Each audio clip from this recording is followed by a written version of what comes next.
السلام علیکم ورحمۃ اللہ وبرکاتہ۔ صہیب الخیر رضی اللہ تعالیٰ عنہ حدیث کے راوی ہیں، کہتے ہیں کہ نبی کریم صلی اللہ علیہ وسلم نے ارشاد فرمایا، ایما رجل تدین دینا، کہ کوئی بھی شخص جو ایسا ہو کہ قرض لے،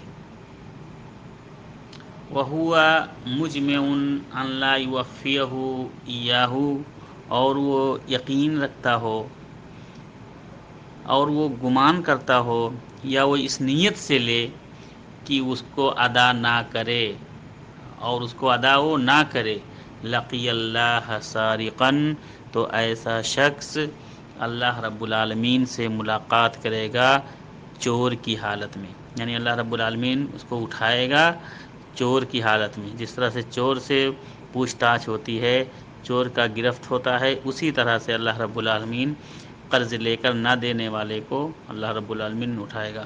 اللہ تعالی ہم تمام لوگوں کو اس خبیث بیماری سے بچائے۔ السلام علیکم۔